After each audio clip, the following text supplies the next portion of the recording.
भगवान कृष्ण ने जब आधी रात में, भगवान कृष्ण जो है, सुनिएगा बाबू, भगवान कृष्ण ने आधी रात में बांसुरी बजाए और जब सारी गोपियां अपने कोई गोपी अपने पुत्र की सेवा में थी, कोई पति की सेवा में थी, कोई सास ससुर की सेवा में थी। जब भगवान कृष्ण ने बांसुरी बजाए तो सारी गोपियां अपने पति को छोड़ के, कोई अपने सास को छोड़ के, कोई अपने पुत्र को छोड़ करके सारे भगवान कृष्ण के पास आधी रात में पहुंच गए। भगवान कृष्ण ने कहा कि भगवान कृष्ण परीक्षा ले रहे थे। भगवान कृष्ण ने कहा, करी गोपियां, तुम यहाँ पे आधी रात में एक पराये पुरुष के पास क्यों आई? अभी तो तुझे रहना चाहिए पति की सेवा में या अपने पुत्र की सेवा में, या कोई पानी खोज रहा है, कोई वस्तु खोज रहा है, घर परिवार, तो उसकी सेवा में। और तुम आधी रात में एक पराये पुरुष के पास, यानी कि मेरे पास, मैं तेरा कौन हूं? कोई नहीं हूं, तुझे नहीं आनी चाहिए, तुम क्यों आई? तो गोपिया ने कहा, अरे नटखट लाला कन्हैया, आपने तो ही मुझे बुलाया बांसुरी बजा के। भगवान ने, भैया बात नहीं, मैं सुन रहा हूं, सुनोगे तो सुनाऊंगा, नहीं सुनोगे तो श्री राम जय राम करके कथा बंद कर दूंगा। आज ही भर में कथा कर रहा हूं, हाँ ध्यान दीजिए। तो भगवान कृष्ण ने जब बांसुरी बजाए तो सारी गोपियां आ गई। गोपियां ने कहा कि प्रभु आपने ही तो मुझे बुलाया, इसलिए तो मैं आई। बोला तो ठीक है, जब मैंने बुलाया, क्या कोई पराया पुरुष अगर किसी स्त्री को बुलाएगा तो वो आ जाएगी? बोला नहीं आना चाहिए। तो बोला तुम क्यों आई? बोला आप पुरुष नहीं है, परमपिता परमेश्वर हैं। बोला चाहे जो भी है, हम पराया पुरुष हैं, तुझे नहीं आनी चाहिए, तुमको तो घर परिवार की सेवा में रहनी चाहिए। भगवान कृष्ण ने कहा कि जानती है गोपियां, तुझे पति की सेवा में रहनी चाहिए, क्योंकि पतिव्रता नारी जो होती है उसके पास बहुत भयंकर शक्ति होती है। चाहे तो वह ब्रह्मांड को अपनी शक्ति से भस्म कर सकती है, चाहे जो चाहेगी वो कर लेगी, इतनी शक्ति होती है पति की सेवा में, उसको इतनी प्राप्त हो जाती है। जानती है, एक ब्राह्मण था, भगवान कृष्ण ने उनको कथा सुनाने लगी। ध्यान दीजिएगा, कथा पे बहुत काम आएगा। भगवान कृष्ण ने कहा, अरे गोपियां, एक ब्रह्म पंडित जी थे, वो अपने जजमान के यहाँ यज्ञ करवाने के लिए गए थे।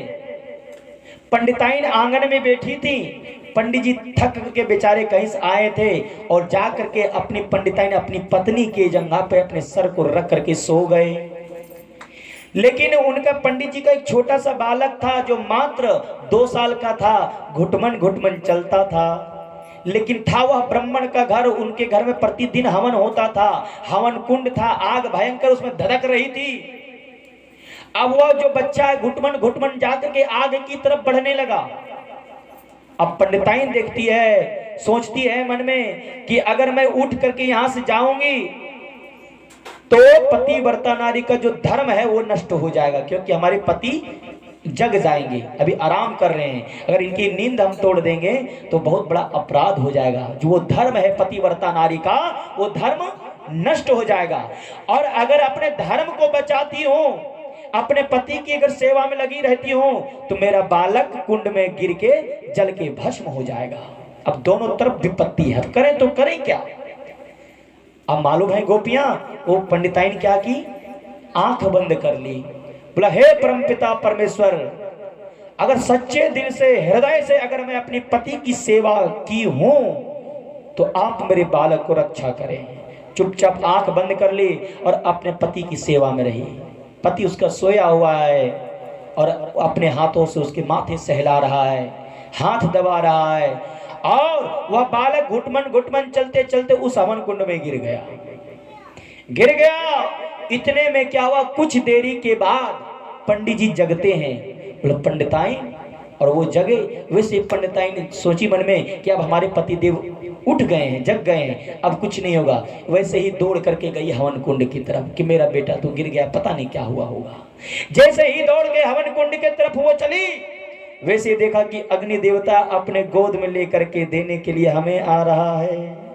अग्नि देवता वहां प्रकट हो गए। बोला, देवी पंडिताइन, ये लो तुम्हारा बच्चा। तो भगवान कृष्ण ने कहा, देखी गोपियां, वह पंडिताइन अपने पति की सेवा में रहती थी। पतिव्रता नारी जो धर्म है उसका पालन करती थी। देखो पतिव्रता नारी में कितनी शक्ति होती है। जो वह बालक आग में गिर गया फिर भी नहीं जला, तो तुझको जाकर के पति की सेवा करनी चाहिए।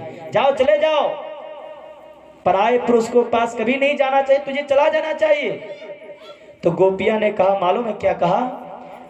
बोले, कन्हैया आपने मुझे कथा सुना दी, बहुत अच्छा कथा सुनाई, मुझे बहुत अच्छा लगा, लेकिन मैं भी 2-4 कथा जानती हूँ, सुनोगे?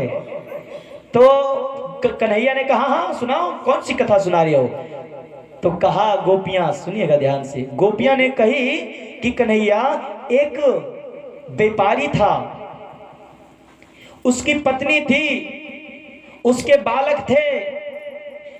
पत्नी जब तक पति की पूजा नहीं कर लेती, जब तक पति की सेवा नहीं कर लेती, जब तक पति को खिलाती, भोजन नहीं करवाती, तब तक खुद नहीं खाती थी और खुद नहीं सोती थी, जब तक पति की ना सेवा पूरी हो जाए। लेकिन एक दिन क्या हुआ कि पति ने कहा उस व्यापारी ने कि देखो देवी, मैं 2 वर्ष के लिए विदेश जा रहा हूं, कुछ धन कमाने के लिए, क्योंकि मैं व्यापारी हूं।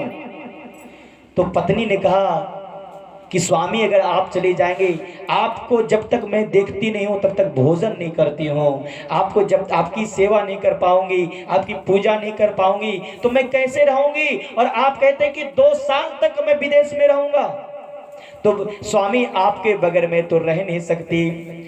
तो व्यापारी ने कहा कि देखो देवी, मैं तुझे लेके कहाँ जाऊंगा, एक काम करो, अगर मेरी पूजा करनी है तो ये लो मेरा फोटो, इसको तुम रखो, इसको प्रतिदिन तुम देखना और पति समझ करके इसकी सेवा करना और इसकी पूजा करना। वह पति चला गया। अब यह जो पत्नी थी, यह चुपचाप फोटो को एक कुर्सी पर रख दी और उसकी पूजा करने लगी, पाठ करने लगी, उसको खिलाने लगा, भाव करने लगा कि ये मेरा पति है, इसको खिला रहे हैं, सेवा कर रहे हैं, रोज पूजा कर रहे हैं, रोज दीपक दिखा रहे हैं। लेकिन एक बार क्या हुआ कि गेट बंद करके पत्नी पूजा कर रही थी अपने फोटो वाले पति को, फोटो में जो था। इतने में क्या हुआ, जो विदेश से जो पति था वो वापस आ गया और गेट को जाके खटका दिया, बोला देवी खोलो, मैं आ गया हूं।